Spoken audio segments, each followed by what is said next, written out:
आज कसपटे काय नव्याने त्यांनी तुम्हाला माहिती दिली आणि तपास कुठपर्यंत? आज मी कसपटे कुटुंबियांची भेट घेतली. त्यांचं जे काही म्हणणं आहे ते ऐकून घेतलं.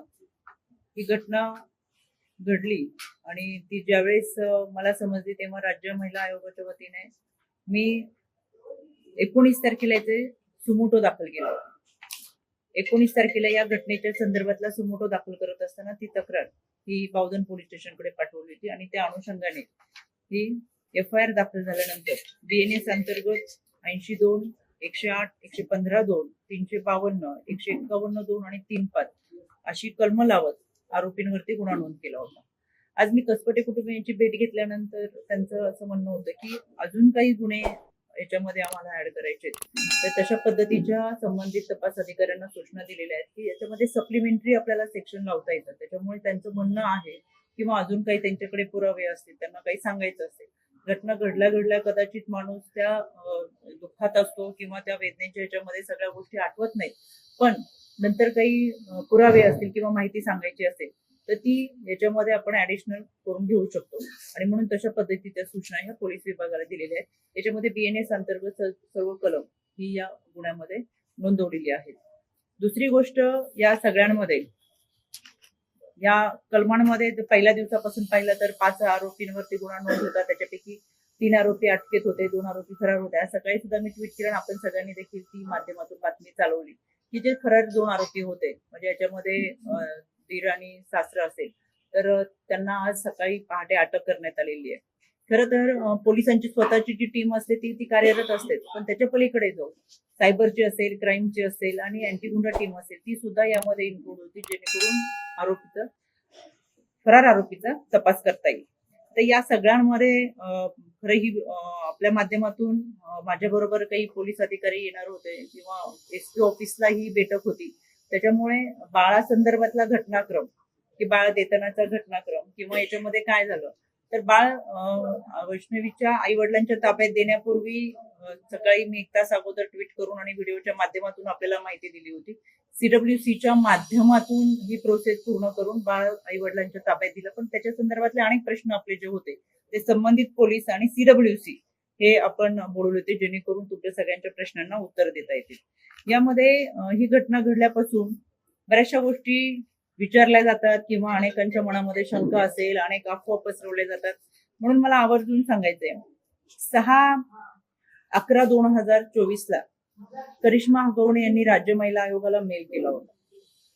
हा मेल होता 11:50 रात्री, आणि 11:50 रात्री मेल आल्यानंतर, हा 6 तारखेचा मेल आल्यानंतर राज्य महिला आयोगाने त्याच्यावरती संबंधित पोलीस स्टेशनला पाठवून याच्यामध्ये कारवाई करण्यासाठी त्या सूचना दिल्या होत्या.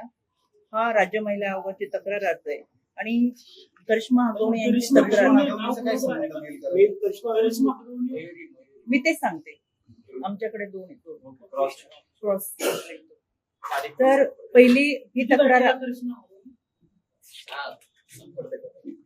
तर ह्याच्यामध्ये ही तक्रार आल्यानंतर आम्ही ती जी तक्रार होती ती त्यांच्या भाऊजय आणि घरातल्या लोकांच्या विरोधात होती. त्याच दिवशी आमच्याकडे दुसरी तक्रार आली 6/11/2024 ला.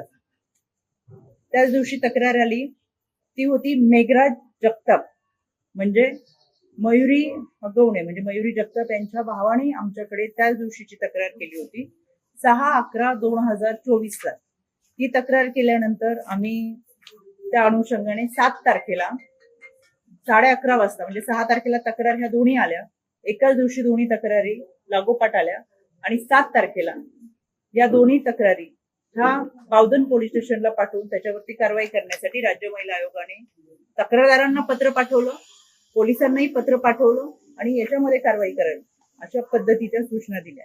आणि म्हणून 6/11 ज्या दिवशी तक्रार आली त्या दिवशीची 485 ची FIR ही ज्यांनी तक्रार दाखल केली होती त्यांच्यासाठी, म्हणजे एक तक्रार होती ती करिश्मा हगवणे यांच्यासाठीची एक FIR ती, आणि दुसरी होती ती मेघराज जगताप यांनी जी आमच्याकडे तक्रार दाखल केली ती होती ती मयुरी जगताप यांच्यासाठीची त्याच दिवशीची त्यांच्यासाठीची एक एफ आय आर. या दोन्ही एफ आय आर आणि या दोन्ही तक्रारी म्हणजे या दोन्ही एफ आय आर आहेत. या दोन्हीच्या संदर्भातल्या तक्रारी ह्या बावधन पोलीस स्टेशननी घेतलेल्या होत्या आणि त्यांच्या तक्रारी या दोन वेगवेगळ्या एफ आय आर ह्या त्यांच्या क्रॉस कंप्लेंट एकमेकांच्या विरोधात 7 तारखेला बावधन पोलीस स्टेशनमध्ये दाखल झालेल्या होत्या. क्रॉस कंप्लेंट असल्यामुळे या संबंधित पोलिसांनी त्यांना तक्रारदार जे दोन्ही होते ते कुटुंबातले एकमेकांविरोधातच तक्रारी असल्यामुळे कौटुंबिक वाद हा काउन्सिलिंग करून मिटवावा याचा प्रयत्न आणि कोणत्याही डीव्हीच्या केसेस आल्या तर सुरुवातीला 3 काउन्सिलिंग कंपनी मांडते. मला परत एकदा तपास अधिकारी आल्यानंतर की नक्की काय झालं हे पोलिसांच्या माध्यमातून मला तुम्हाला सांगता येईल. तर या घटनेमध्ये या दोन्ही बऱ्याच जणांचं एक अफवा म्हणजे मला आश्चर्य याच्यासाठी वाटतं. त्या सगळ्या घटनांमध्ये सुरुवातीपासून आयोगाकडे ज्या तक्रारी आल्या ही पहिल्या दिवसापासून मी मांडलं आणि घटनेचं गांभीर्य ओळखून कोणतीही तक्रार वैष्णवीच्या संदर्भात आयोगाकडे नव्हती. पण घटना घडल्यानंतर सुमोटो करत पहिल्या दिवसापासून खऱ्या अर्थाने या घटनेला जर वाचा फोडली असेल तर आयोगाच्या माध्यमातून आम्ही ती तक्रार आपल्यापर्यंत पाठवली होती आणि सुमोटो दाखल करून हा घटनाक्रम आणि याच्यावर कारवाई करावी असं सविस्तर आपल्याकडे आम्ही देत होतो. तरी सुद्धा मला असं वाटतंय की या संपूर्ण प्रक्रियेमध्ये तपास अधिकारी असतील यांनी चांगल्या पद्धतीचा तपास तर केलेलाच आहे.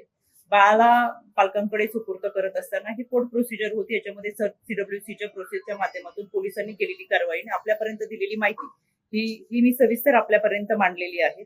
आणि एकंदरच ह्या सगळ्या घटनांमध्ये आता पालकांचं जे म्हणणं आहे की याच्यामध्ये अजून काही ऍडिशनल गुन्हे दाखल करायचे तर पोलिसांना तशा पद्धतीच्या सूचना दिलेल्या आहेत की पोलिसांनी त्यांचं काय म्हणणं असेल त्यांच्याकडे काही पुरावे असतील तर ते त्याच्यामध्ये ऍड करून घ्यावे. सप्लिमेंटरी सेक्शन म्हणून त्याच्यामध्ये आपल्याला ऍड करून घेता येते.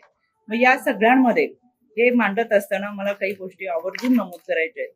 ते म्हणजे बऱ्याच वेळा प्रश्न हा येतो की अशा घटना घडवाई करावी असं सविस्तर आपल्याकडे आम्ही देत होतो. तरी सुद्धा मला असं वाटतंय की या संपूर्ण प्रक्रियेमध्ये तपास अधिकारी असतील यांनी चांगल्या पद्धतीचा तपास तर केलेलाच आहे. बाळाला पालकांकडे सुपूर्द करत असताना ही कोर्ट प्रोसिजर होती. याच्यामध्ये CWCच्या प्रोसेसच्या माध्यमातून पोलिसांनी केलेली कारवाई आणि आपल्यापर्यंत दिलेली माहिती ही मी सविस्तर आपल्यापर्यंत मांडलेली आहे. आणि एकंदरच ह्या सगळ्या घटनांमध्ये आता पालकांचं जे म्हणणं आहे की याच्यामध्ये अजून काही ऍडिशनल गुन्हे दाखल करायचे तर पोलिसांना तशा पद्धतीच्या सूचना दिलेल्या आहेत की पोलिसांनी त्यांचं काय म्हणणं असेल त्यांच्याकडे काही पुरावे असतील तर ते त्याच्यामध्ये ऍड करून घ्यावे. सप्लिमेंटरी सेक्शन म्हणून त्याच्यामध्ये आपल्याला ऍड करून घेता येते. मग या सगळ्यांमध्ये हे मांडत असताना मला काही गोष्टी आवर्जून नमूद करायच्या आहेत. ते म्हणजे बऱ्याच वेळा प्रश्न हा येतो की अशा घटना घडत असताना आपण खरं तर बालविवाहाच्या विरोधातला कायदा आहे, हुंडाबंदीच्या विरोधातला कायदा आहे आणि गर्भनिधन चाचणी PCPNDT ऍक्ट नुसारचा कायदा आहे. मग हे कायदे असताना सुद्धा इतक्या मोठ्या प्रमाणात घटना घडतात. काल देखील गंगापूरमध्ये नाशिकच्या गंगापूरमध्ये एक हुंड्यासाठी त्या महिलेने आत्महत्या केली. मी स्वतः आयुषी बोलले. तर खरं तर हुंड्याची मागणी करत असताना ज्या पद्धतीचा मानसिक शारीरिक छळ केला जातो आणि त्याच्यामुळे या महिला आत्महत्येकडे प्रवृत्त होतात. तर आपल्या माध्यमातून मला महाराष्ट्राच्या जनतेला आवर्जून सांगायचंय की हुंडा प्रतिबंध कायदा आहे, बालविवाह आणि गर्भनिधन चाचणीच्या विरोधातला कायदा आहे. बालविवाहाच्या विरोधातला कायदा असूनही सगळ्यात जास्त बालविवाह हे महाराष्ट्रात ग्रामीण भागामध्ये होताना दिसतात. गर्भनिधन चाचणीच्या विरोधातला कायदा असताना सुद्धा जर आपल्या तालुक्यात, आपल्या जिल्ह्यात, आपल्या शहरात जर गर्भनिधन चाचणी झाली नाही तर आपण शेजारच्या जिल्ह्यात जाऊन गर्भनिधन चाचणी करतो, शेजारच्या राज्यात जाऊन गर्भनिधन चाचणी करतो आणि जर मुलीचा गर्भ असेल तर त्या मुलीची हत्या करतो. एकंदरीत सांगायचं काय, एका बाजूला कायदा, सुव्यवस्था, प्रशासन त्यांचं काम करत असतं. आपल्यासाठी कठोर कायदे आहेत पण आपण ते कायदे मोडण्याकडे जास्त कल आहे का असा प्रश्न पडतो. आपल्या माध्यमातून मला आवर्जून विनंती करायची, हुंडा देणं आणि घेणं हा कायद्यानं गुन्हा आहे. त्याच्यामुळे कुठेही हुंड्याची मागणी केली तर आपल्या जवळच्या पोलीस स्टेशनमध्ये जाऊन याच्या संदर्भातला गुन्हा नोंद करा. अनेक वेळा आयोगाच्या माध्यमातून काम करत असताना अनेकांचं म्हणणं होतं, तुमच्या माध्यमातून म्हणते की महिला आयोगाच्या माध्यमातून आतापर्यंत मी आल्यापासून 3.5 वर्षामधील केसेसचा डेटा मला आवर्जून तुमच्यापर्यंत मी पोहोचवते. 35,971 केसेस ह्या माझ्या राज्य महिला आयोगाकडे आल्या. त्यापैकी 35,000 म्हणजे माझ्या मुख्य कार्यालयात फक्त आलेल्या. बाकीच्या समुपदेशन आमच्या सेंटरमध्ये आलेल्या, पुण्याच्या शाखेमध्ये आलेल्या ह्या सगळ्या केसेस वेगळ्या आहेत. बांद्राच्या मुख्य कार्यालयामध्ये आलेल्या एकूण केसेस आहेत 35,971. त्यापैकी 35,282 केसेस आम्ही ह्या निकालात काढले. ज्यांना ज्यांना प्रश्न पडतो राज्य महिला आयोग काय करतंय, आयोगाच्या माध्यमातून किती केसेस निकालात निघतात, त्यांच्यासाठी आवर्जून हा डेटा आहे. खरं तर मला हा डेटा दाखवायची गरज नव्हती पण चिल्लरचा 2 दिवसात जास्त आवाज यायला लागला, त्याच्यामुळे हे दाखवणं गरजेचं पडलं. ज्यांना आयोगाच्या माध्यमातल्या अची सुद्धा माहिती नसती अशांना माझी तुम्हाला विनंती की अशांना प्रश्न विचारण्यापेक्षा मला प्रश्न विचारा, जे या प्रक्रियेमध्ये कुठे सुरुवातीपासून नव्हते, जे प्रशासनाशी संबंधित नाहीये, जे विभागाशी संबंधित नाहीये, जे पोलीस यंत्रणाशी संबंधित नाहीयेत, जे CWCशी संबंधित नाही, जे आयोगाशी संबंधित नाहीयेत, अशा लोकांकडे आपण प्रश्न विचारल्यानंतर कदाचित त्यांना फार मोठी उत्तरं, लांबलचक प्रबंध लिहिल्यासारखी उत्तरं देतात आणि खरी माहिती कोणतीच नसते. म्हणून यांच्या या सगळ्या प्रश्नांच्या संदर्भात हा सगळा लेखाजोगा मांडण्याचं हे एकच कारण होतं. त्याचबरोबर मला आश्चर्य एका गोष्टीचं वाटलं, मला यशोमती ठाकूरांचं आवर्जून तुम्हाला हे ट्विट पोस्ट दाखवायची आहे. त्यांनी काल ही पोस्ट केली, ही घटना घडल्यानंतर काल ही पोस्ट केली आणि या पोस्टमध्ये लिहिले, आम्ही सगळेजण वैष्णवी अगवणे यांना म्हणजे न्याय मिळाला पाहिजे, त्वरित पकडण्याची, निपक्षपाती चौकशी करण्याची मागणी असं आहे, असं लिहिलंय.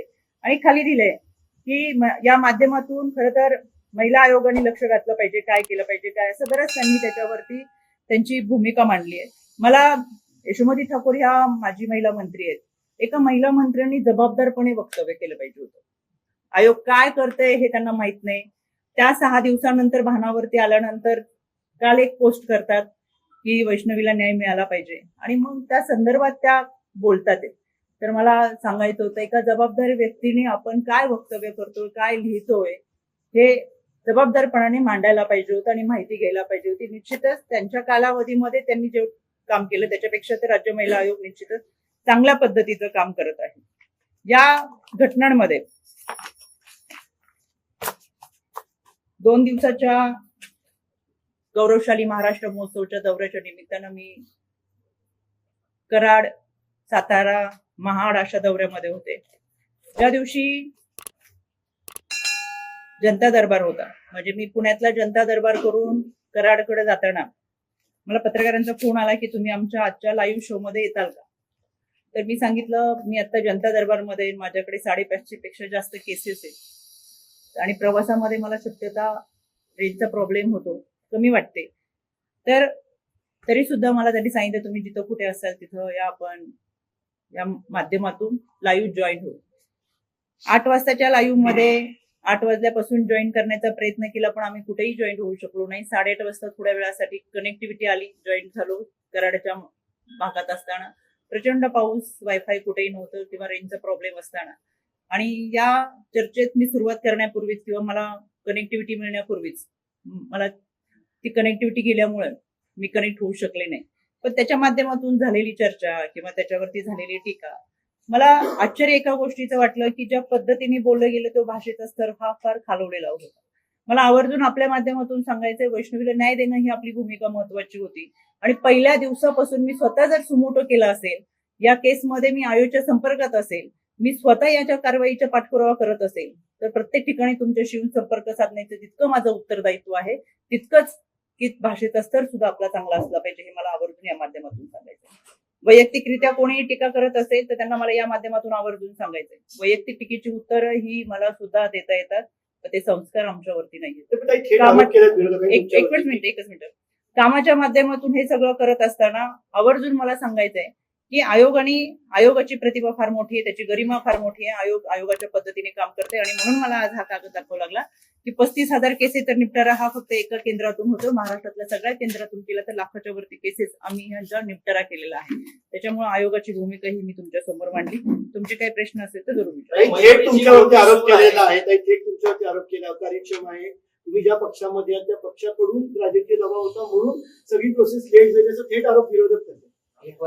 विरोधकांचं काम विरोध करणं असतं आणि विरोधकांनी आमच्याबद्दलच त्यांना प्रसिद्धी मिळू शकते, तरच त्यांची बातमी होऊ शकते आणि म्हणून विरोधक टीका करतात. विरोधकांच्या टीकेला एकच उत्तर आहे, मला असं वाटतं की जो सुमोटो मी दाखल केला होता तो विरोधकांना सुद्धा माहित नव्हता. विरोधक काल परवा बोलायला आले. पहिल्या दिवशीचा जो सुमोटो होता आणि त्या माध्यमातून कारवाई करा असं पोलीस स्टेशनला पत्र आणि स्वतः माझा पाठपुरावा आहे. जर कोणताही राजकीय दबाव असता तो सुरुवातीला सुमोटो केला नसता. सुमोटोच्या केसमध्ये मी स्वतः अर्जदार आहे या केसमध्ये. त्याच्यामुळे आणि ज्या वेळेस माझ्याकडे तक्रारी आल्या 6-11च्या दरम्यान दोन्ही तक्रारी आल्या, ह्या दोन्ही महिलांच्या तक्रारी होत्या. त्याच्यामुळे दोन्ही बाजूनी दोन्ही महिला ह्या तक्रारदार असल्यामुळे, महिलांच्या संदर्भातला विषय असल्यामुळे आमच्याकडे भरोसा सेलच्या माध्यमातून कुटुंबाचा विषय असेल, कौटुंबिक विषय असेल. शेवटी कुटुंब हे समाजाचा पाया आहे आणि हा पाया टिकला तर कुटुंब व्यवस्थित चालेल म्हणून समुपदेशनाच्या माध्यमातून काउन्सिलिंग करून कुटुंब एकत्र आणण्याचा प्रयत्न आपण करत असतो. आणि म्हणून सुरुवातीच्या कालावधीमध्ये सुद्धा 6 तारखेला आलेल्या केसेस 7 तारखेला आपण FIR करतोय. 6 तारखेला आलेल्या केसेससाठी 7 तारखेला मेल पाठवून कारवाई करण्याच्या सूचना देतोय. 24 तासातली तत्परता ही राज्य महिला आयोगाची. आणि म्हणून विरोधकांनी केलेले आरोप हे मी खोडून काढते. त्याला फारसं महत्व नाही. स्वतःच्या प्रसिद्धीसाठी जर आरोप करत असतील तर ते चुकीचे आहेत. ताई, महत्त्वाचा प्रश्न असा आहे की मयुरी जगताप जी आहे ती मोठी सून आहे, तिचे फोटो देखील होते की तिला रक्तबंबाळ असतो, कपडे फाटून मारलं. तुम्ही म्हणता मेलद्वारे तिच्या भावाची तक्रार आली. तर त्यावेळेसच कडक कारवाई पोलिसांनी केली असती तर आज वैष्णवी आपल्यात असते असं वाटत नाही? म्हणूनच तीच FIR मी तुम्हाला दाखवली की ही FIR तेच पुढे झालं. काही झालं नाही. वर्षापेक्षा जास्त पोलिसांनी काळ होता. कारवाई काय आणि केली? त्यांच्या घरात एक छोटा विषय आत्महत्या करावी लागते. एकाने विचारा. काही त्याच्यावरती काही फॉलोअप झाला नाही. त्यांच्याच घरातल्या सुनाला आत्महत्या करावी लागली. तेव्हा ती झाली असते तर हे झालं नसतं. तुमचा कम्प्लायन्स जो आहे तो 7 तारखेच्या मेल नंतर परत कधी कधीसाठी जरा सांगा. या केसमध्ये मयुरीच्या 7 तारखेला महिला आयोगाने पहिला कम्प्लायन्स केला पोलिसांबरोबर. त्याच्यानंतरचा फॉलोअपचा कम्प्लायन्स कधी एक मिनिट. महिला आयोगाचं काम महिला आयोगाकडे आलेल्या तक्रारी ज्या असतात त्या संबंधित विभागाला पाठवून त्याच्यावर कारवाई करण्याचं असतं. FIR दाखल करणं हे पोलिसांचं काम आहे. आणि FIR दाखल केल्यानंतर इन्व्हेस्टिगेशन मध्ये जे पुरावे येतील ते विधी सेवा प्राधिकरणाकडे सादर करून त्याचा निकाल कोर्टाने देणं अपेक्षित असतं. एकच काम एकच विभाग कधीच करू शकत नाही. त्याच्यामुळे आयोगाची जबाबदारी आहे. आयोगाकडे तक्रार आली ती तातडीने पोलिसांकडे पाठवली. पोलिसांनी FIR केले. तिथपर्यंत काम केल्यानंतर पुढची जबाबदारी विधी सेवा प्राधिकरणाच्या माध्यमातून कोर्टाच्या प्रोसेसची. त्याच्यामुळे याच्यामध्ये आयोगाने सांगितल्यानंतर FIR दाखल झालेले आहे.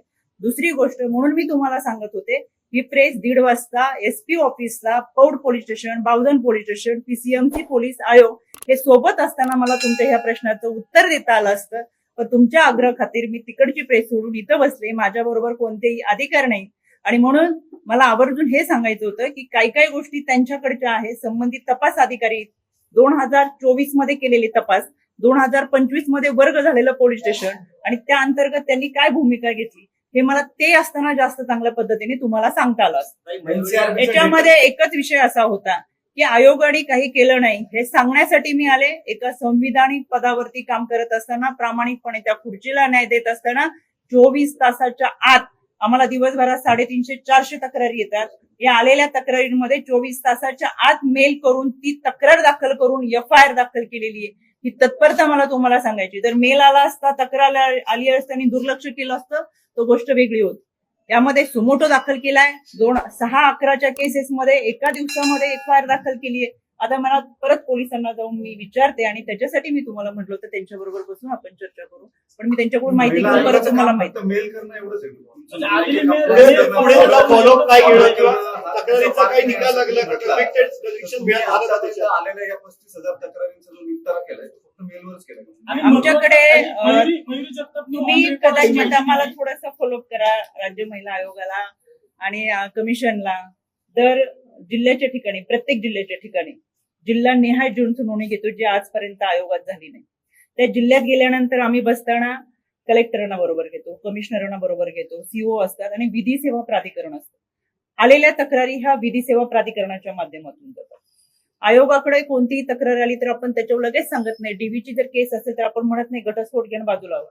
आमच्याकडे तक्रार आल्यानंतर ती तक्रार आम्ही भरोसा सेलकडे देतो, कारण की कुटुंबामध्ये समझोता झाला पाहिजे हा त्या पाठीमागचा प्रयत्न असतो. कारण त्या कुटुंबातल्या लहान मुलांचा भवितव्याचा प्रश्न असतो. आणि कंपल्सरी 3 काउन्सिलिंग करणं हा GR आहे. कोणत्याही कुटुंबाची तक्रार येऊ दे, एकत्रित बसून प्रत्येकाला, अर्जदार आणि गैर अर्जदाराला संवादासाठी आणि भूमिका मांडायला वेळ देणं हे त्यांचं काम असतं. आमच्याकडे तक्रार आल्यानंतर ती तक्रार पोलीस स्टेशनला दिल्यानंतर भरोसा सेलमध्ये त्यांचं काउन्सिलिंग होईपर्यंत आणि समझोता होईपर्यंत 7-7 दिवसाचा कालावधी दिला जातो. कधी 15 दिवसाचा कालावधी दिला जातो.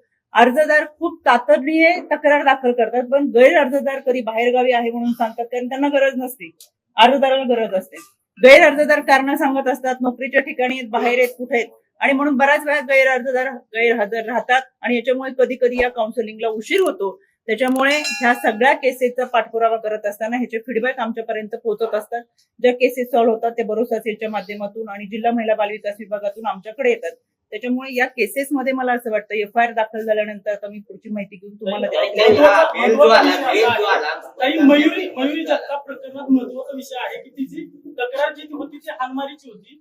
तिचे कपडे फाटवस्तोवर रक्तबंबाळ होस्तोवर तिला हानमार केली बंद होती. करण्याचा प्रयत्न केला. तुम्ही म्हणताय आम्ही मेल फॉरवर्ड केला पोलिसांना, पण मयुरी ज्यावेळेस तुमचं एक तक्रार मिनिट. दाखल करायची तो खूप वेळ आपण गेला, पोलीस स्टेशनला बसवलं. आपल्याला कन्फ्युजन पूर्ण कर, मी तुम्हाला डिटेल्स देते.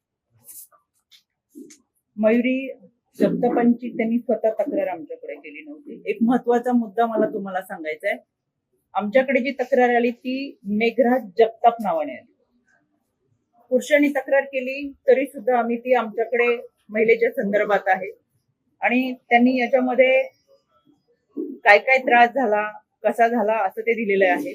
18 आता हे तर वाचून दाखवायला नाही पाहिजे ह्या तक्रारीचं, पण पण मुद्दा असा आहे ताई, मुद्दाच सांगते महिला तुम्हाला. आयोगाने मेल करून देखील पोलिसांनी तिला 5 ते 6 तास रखडत ठेवलं तिथं पोलीस स्टेशनला तिची तक्रार दाखल करण्यात आली. तुम्ही आता एसपी ऑफिसला ब्रीफ घेतलाय मयुरीच्या केसचं. 241 दिवस झाले, कोर्टामध्ये चार्जशीट गेले नाही. मग काय सांगितलं दोन्ही बाजूच्या पोलिसांनी? चार्जशीट दाखल व्हायला पाहिजे होती आता. ते का झालं नाही तुम्ही आता मग ह्याच्यावरतीच एसपींना आणि PCMC कडे हा विषय जो ग्रामीणला आधी होता तो बावधनचा विषय वर्ग होईपर्यंत ग्रामीण भागाला होता.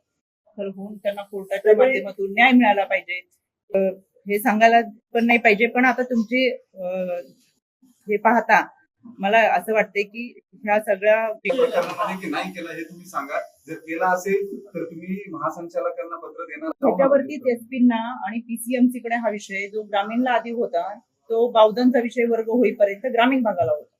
तर होऊन त्यांना कोर्टाच्या माध्यमातून न्याय मिळाला पाहिजे हे सांगायला पण नाही पाहिजे. पण आता तुमची हे पाहता मला असं वाटतंय की ह्या सगळ्या प्रकरणामध्ये की नाही केलं हे तुम्ही सांगा. जर केला असेल तर तुम्ही महासंचालकांना पत्र देणार आहात का? संबंधित असलेल्या अधिकाऱ्यांवर कारवाई करा.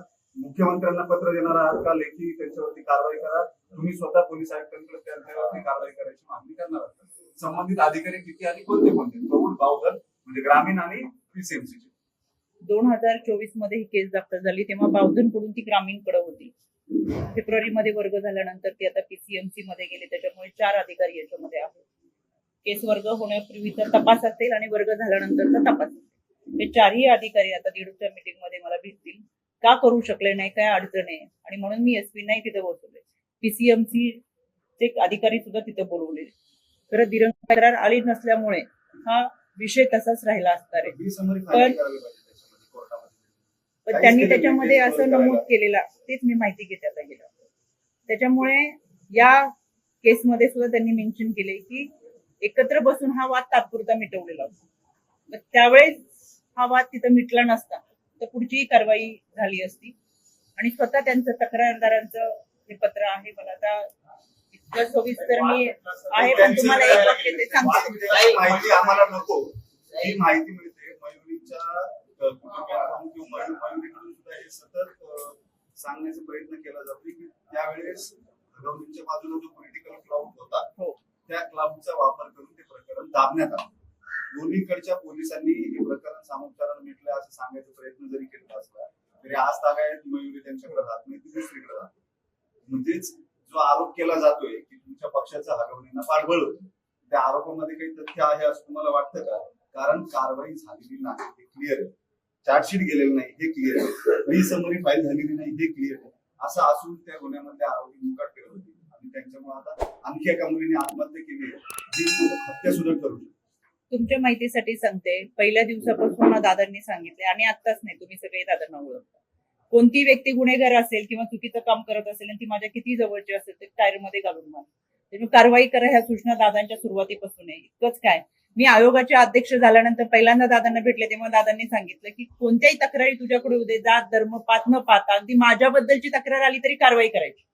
इतकी रोखठोक भूमिका दादांनी सुरुवातीपासून मांडली. त्याच्यामुळे पॉलिटिकल व्यक्ती आणि म्हणून चार्जशीट गेली नाही हा विषय अजिबात नाही, याच्यात तथ्य नाहीये. आणि याच्या पोलिसांवर जर कोणाचा दबाव असेल तर त्याची मी माहिती घेईल, हे चुकीचं आहे. लवकरात लवकर चार्जशीट दाखल व्हायला पाहिजे होती. त्याच्यासाठी नक्कीच काय जाब आहे तो मी पोलिसांना विचार. याच्यामध्ये संबंधित कोणी अधिकारी असतील तर का दिरंगाई झाली तर त्यांच्यावरती सुद्धा कारवाई करण्याच्या सूचना दिल्या जातील. त्याच्यामुळे ही घटना हा मेल जो आला तुम्ही पहिला कुणाचा किती वाजता कुठला मेल आला म्हणजे करिश्माचा कधी आला? देते मी तुम्हाला दाखवलेत आता, पण मी तुम्हाला त्याच्या निलेश चव्हाण जो आहे त्या प्रकरणामध्ये निलेश चव्हाण आहे हा देखील आता त्याच्यावरती देखील गुन्हा दाखल झालेला आहे. मात्र त्याच्यावरती काही कारवाई होणार आहे का?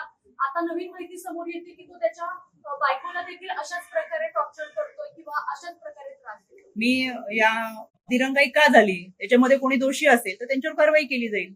माझ्याकडे याच्या संदर्भातली कोणतीही तक्रार नव्हती आणि ती पोलिसांकडे गेली असेल तर ती माहिती मी मागू रोहिणी शकतो. खडसेंनी थोड्या वेळापूर्वी एक स्टेटमेंट दिलेलं आहे की या सगळ्या कारवाईमध्ये दिरंगाई झालेली आहे आणि रुपाली चाकणकरांवरती सदोष मनुष्यवधाचा देखील गुन्हा दाखल झाला पाहिजे अशी देखील त्यांनी मागणी केली. कोणी रोहिणी खडसे आता काही वेळापूर्वी म्हटलं. बरं झालं विचारलं. एक मिनिट. रोहिणी खडसेंच्या पीएत पांडुरंग नाफडे, त्यांची मिसेस सीमा पांडुरंग नाफडे यांनी राज्य महिला आयोगाला तक्रार केलेली आहे की पतीने मारहाण केलेली, प्रचंड त्रास दिलाय, लहान 1 वर्षाचं बाळ असून मला सांभाळत नाहीत वगैरे. त्याच्यानंतर मी तो तक्रार अर्ज आणि फैजपूर पोलीस स्टेशनला फोन करून सांगितलं की संबंधित महिलेची तक्रार घेऊन तुम्ही त्यांच्यावरती कारवाई करा आणि महिलेला न्याय द्या.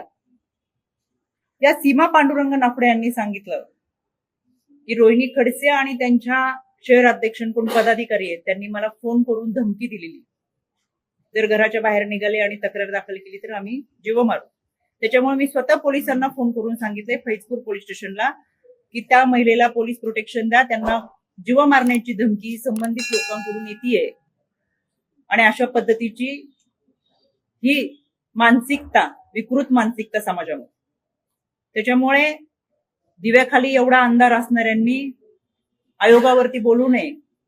आम्ही आमच्या स्वकर्तृत्वावर इथपर्यंत आलोय, वडिलांच्या नावानी नाही. त्याच्यामुळे आपण काय करतो हे पाहणं गरजेचं आहे. आणि माझ्यावर टीका केली म्हणून तुम्ही त्यांचं नाव घेऊन प्रश्न विचारला म्हणजे तेवढीच नावाची जाहिरात झाली. रुपाली चाकणकरवर टीका करून जर बातमी होत असेल तर ह्या लोकांना तितकंच समाधान आहे. बिचाऱ्यांचं वाईट वाटतं, सत्तेत नसल्यामुळे लोकांसमोर जायला, जनतेची कामं करायला कोणताही मार्ग नाही. त्याच्यामुळे अशा पद्धतीची ते टीका करत असतील ते दुर्दैव आहे. त्यांचा गेलेला आत्मविश्वास आणि खचलेली मानसिकता ह्याचं ते लक्षण आहे. त्यांनी हे नाफडे प्रकरणामध्ये काय केले ते सांगावं. नीलम गोरेंनी सुद्धा म्हटलंय की महिला आयोगाने कार्यपद्धती स्वीकारावी, त्याला काही मर्यादा सुधारावी आणि त्याला काही मर्यादा आहेत. त्यामुळे तुम्हाला पण वाटते का आता काउन्सिलिंग केल्यानंतरची घटना आहे म्हणजे ते काउन्सिलिंगचा वेळ, त्याच्यानंतर एखाद्याचा जीव जातो, मग त्याचा काही उपयोग होत नाही ना. नीलमताई अगदी योग्य बोलले, कारण की पूर्वीची लोकसंख्या होती आणि 25-30 वर्षापूर्वीचं आयोग जे होतं ते त्यावेळेच्या 6-7 कोटी लोकांच्या लोकसंख्येनुसार असेल. 25-30 वर्षानंतर लोकसंख्या वाढली, आता 12.5 कोटी लोकसंख्येच्या महाराष्ट्रामध्ये आपण राहतो. तक्रारदार संख्येची महिलांची संख्या वाढली, पण आमच्या आयोगाची इमारत, आमच्या आयोगाचा स्टाफ, आमचे आयोग मात्र वाढलेले नाही. म्हणून उलट या माध्यमातून नीलमताईंनी याच्यामध्ये काम केलेलं आहे. आम्हाला काउन्सिलिंग सेंटर आहेत, पण हे काउन्सिलिंग सेंटरची संख्या वाढवणं, काउन्सिलिंग सेंटरच्या माध्यमातून ज्या केसेस येतात त्यांचं काउन्सिलिंगचा 7 दिवसाचा कालावधी असतो तो कमी करता येत नाही, पण लवकर न्याय देण्याची भूमिका ही सगळं करणं फार गरजेचं आहे. वाढती लोकसंख्या, वाढते नागरिकरणाचे प्रश्न, वाढत्या समस्या, वाढती ही विकृत मानसिकता आणि त्याला तोंड देत असताना निश्चितच आयोगाच्या माध्यमातून काम करत असताना आम्हाला अनेक ठिकाणी यंत्रणेमध्ये काम करत असताना लिमिटेशन येतात. पण ही विकृत मानसिकता आणि त्याला तोंड देत असताना निश्चितच आयोगाच्या माध्यमातून काम करत असताना आम्हाला अनेक ठिकाणी यंत्रणेमध्ये काम करत असताना लिमिटेशन येतात. पण या यंत्रणेमध्ये वाढ करत असताना त्या पद्धतीचं आधुनिक पाठबळ मिळत चांगल्या पद्धतीचं काम आयोगाच्या माध्यमातून अजूनही होईल. आणि दुसरी गोष्ट, काही झालं तरी आयोगाच्या नावाने प्रश्न तुम्हाला जेव्हा विचारला जातो तर हे माझ्या आयोगाचं यश आहे, ही माझ्या कामाची पावती आहे. कारण की कुठेही काही झालं तरी आयोग काय करतोय हे जनसामान्य विचारतात, पण त्याच्यापेक्षा विरोधक आधी विचारतो आणि विरोधकाला खात्री आहे की ही केस जर आयोगाकडे गेली तर त्याचा निकाल लागेल, व्यवस्थित निष्कर्ष निघेल आणि ही माझी जमेची बाजू आहे. तुम्ही म्हणताय की दादांनी सांगितले ज्यावेळेस तुम्ही महिला आयोगाचे अध्यक्ष झाला की कुणाचीही तक्रार आली तरी तिच्यावर कारवाई करायची, अगदी माझ्या विरोधात आली तरी कारवाई करायची. करुणा मुंडेंनी तुमच्याकडे तक्रार केली होती, त्या तक्रारीचं नेमकं काय झालं, काय कारवाई झाली त्याच्यावर? काय झालं अजिंक्य, बहुतेक तुमच्या लक्षात असेल काही गोष्टी राहत. ह्याच्यासाठी मी स्वतंत्र खूप व्यवस्थित प्रेस घेतली होती आणि माझ्याकडे त्यांच्या 3 तक्रारी दाखल झाल्या होत्या. तक्रारींचे कागद मी घेऊन येऊन तुमच्या समोर प्रेसला होते, पण बहुतेक आता तुम्ही तुमचे युनिटचे वेगळे चेंज झाले असतील लोक आणि त्यावेळेस मी सविस्तरपणे सांगितलं होतं. पहिली तक्रार त्यांची राजगुरुनगरची होती. ती राजगुरुनगरची केस निकालात निघाली आणि ती दुसरी केस होती त्याच्यामध्ये त्यांच्यावरती कोणीतरी अश्लील व्हिडिओ करते, कमेंट्स करते, धमकी देते अशी एक होती. ती सायबरकडे पाठवली. त्या संबंधित व्यक्तींना सुद्धा शिक्षा झाली. ती केस निकालात निघाली. तिसरी केस ही त्यांची जी माझ्याकडे होती ती कोर्टात चालू होती. कोर्टाच्या उच्च न्यायालयामध्ये चालू असलेल्या केसेस, आम्ही सुद्धा हे संविधानिक पदावरती दिवाणी न्यायालयामध्ये काम करतो. कोणत्याही कोर्टाच्या केसेसमध्ये आम्ही हस्तक्षेप करत नाही. त्याच्यामुळे तिसरी केस ही कोर्टातली असल्यामुळे त्या कोर्टाच्या माध्यमातून ती केस चालू होती. त्याच्यामुळे अजिंक्यजी तुम्ही आता हे व्यवस्थित रेकॉर्डवरती घ्या आणि मागचे हे असे प्रश्न ज्यांची उत्तरं दिलेत, व्यवस्थित ट्रेस घेतलेत, ती पुढे आणून त्याच्यातून साध्य काही होणार नाही. आयोगाने त्यांची भूमिका व्यवस्थितरित्या प्रत्येक ठिकाणी पार पाडलेली आहे. पण केवळ आणि केवळ आयोगावरती बोलणं हे ते कलमी कार्यक्रम आणि त्याच्यावरती पेमेंट घेऊन जर कोणी ट्रोल करत असेल आणि बोलत असेल तर ही विकृत मानसिकता, हे हुंड्यासाठी छळ करणाऱ्यांच्या मानसिकते इतकेच दोषी आहेत आणि ती विकृत आहे. CWC ने दिलं असं म्हटलं. की आता तिथे जाऊन मी तुम्हाला देते. अज्ञातांनी दिलं असं त्यांनी तेच सांगितलं. मी तुम्हाला तिथे गेले की आता सीडब्ल्यूसीचे जे आले ते लोक तिथे गेले बाळ की देताना पण बऱ्याच अडचणी आल्या त्यांना. बाळ देताना आहेत पण बऱ्याच अडचणी आल्या. दोन अडचणी दाखवण्यात आली. अडचणी आहेतच. कोर्ट प्रोसेस ऐका ना, कोर्ट प्रोसेस आहे. नाही, नाही, तुम्हाला माहिती असेल ना, थांबा एक दोन मिनिटं. तुम्हाला माहिती असेल ना प्रोसेस काय झाली. तुम्ही आधीच ट्विट केलेलं होतं. प्रोसिजर फॉलो करून बाळ हो. दिले असं तुम्ही म्हणताय. मग ते नेमकं काय झालं, कुणी दिलं, कोर्टाची ऑर्डर काय होती, कोर्टाची ऑर्डर एवढ्या लवकर होत नाही. मग स्पष्टपणे तुम्हाला सांगते, एका दिवसात कोर्टाची ऑर्डर कशी होईल. ते निलेश चव्हाण नाही, म्हणून ही कुटुंबाला हे प्रोसेस माहिती नाही. करत असताना मला असं वाटतंय की आपल्याला वैष्णवी हगवणी या प्रकरणामध्ये न्याय द्यायचा आहे. ह्या गोष्टी माहीत असताना सुद्धा आपण न्याय देण्यासाठी आउट ऑफ वेज जाऊन जर काही चांगल्या गोष्टी करून तुम्हाला या प्रश्नांची उत्तरं देता येतील, पण त्याच्या पुढे जाऊन तुमचं असं वाक्य होतं तुम्ही इथं प्रतिक्रिया दिली नाही तर आम्ही असं करू म्हणून मी इथं बसले. मला आम्ही काय फार करू असं नाही आम्ही म्हटलं नाही. एक वाक्य होतं. आम्ही असं काही म्हटलं नाही. त्याच्यामुळे तुम्हाला एक जण बोलले ना, होती. एक तिकडे मिनिट थांबा, घ्यायची, एक नाही आपण खरं करू. एक नाही मिनिट मग अशी कोण की तुम्ही न बोलता निघून गेलात असं कोण बोलले इथे? हे पण बोललेत ताई. काय काय नाही एक जण बोलले की तुम्ही न बोलता निघून गेला अशी आम्ही बातमी चालू.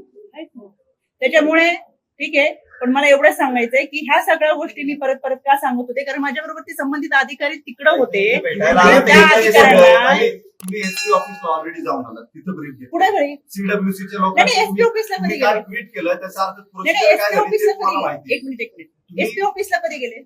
येताना येण्यापूर्वी तुम्ही ब्रीफ घेऊन आलात तिथून. काय बोलताय? तुमच्याकडे या केसचं सगळं ऑलरेडी ब्रीफ नाही आलेलं पुढे आहे. मी एसपी ऑफिसला गेलेच नाही. काय पुरावा? मी एसपी ऑफिसला जायचंय मला आता आणि म्हणून मी एसपी इकडे बोलवलं. चुकीची माहिती सांगू नका. बाळ द्यायची अजिबात नाही, तुम्हाला अजिबात माहिती आहे काय झाली काय नाही. मी तेच तुम्हाला सांगितलं नाही. ऐका, मी तुम्हाला तेच सांगितलं. मी दौऱ्यातून इथं आले, महाडवरून इथं आली. मला एसपी ऑफिसला तुमच्यासाठी सोबत जायचं होतं तिथं भेट दिल्यानंतर आणि तसं ठरलेले मेसेजही तुम्हाला आहेत. मी एसपी ऑफिस चुकीची माहिती प्लीज, एका महिलेला न्याय देणं माझ्यासाठी फार महत्वाचं आहे. त्याच्यामुळे चुकीची माहिती देऊ नका. मी एसपी ऑफिसला गेलेली नाही. तुमच्यासाठी तुमच्यासोबत एसपी ऑफिसला आणि सगळे अधिकारी तिथं बोलवले. तुम्ही माहिती घेताय, तुम्हालाही कल्पना आहे. तुमचे बरेच लोक युनिट घेऊन तिकडे थांबलेले. त्याच्यामुळे प्लीज माझी तुम्हाला रिक्वेस्ट आहे की ह्या गोष्टी होत राहतात बाकीच्या, पण ह्या मी स्वतः ज्यावेळेस ही केस कोणालाही माहिती नव्हती त्यावेळेस मी स्वतः सुरुवातीला सुमोटो करून याचा पाठपुरावा केला.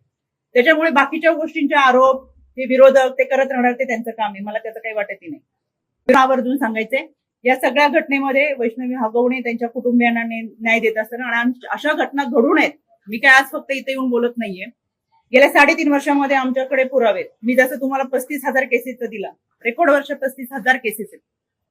हे सोडवणं सोपं नाही. एक केस एका पद्धतीची नसते. विधी सेवा प्राधिकरणाची असते, डीव्हीच्या संदर्भातले असते, डीव्ही मेंटेनन्सच्या संदर्भातले असतात, काउन्सिलिंगचे असतात, रेप केसेस असतात, रेप मर्डर केसेस असतात. वेगवेगळ्या प्रकारच्या केसेस मधून आम्ही त्यांना न्याय दिलेला आहे आणि म्हणून मला आवर्जून सांगायचंय या सगळ्या घटनेमध्ये न्याय देणं ही मुख्य भूमिका आहे आणि माझ्यासाठी ते महत्वाचं आहे.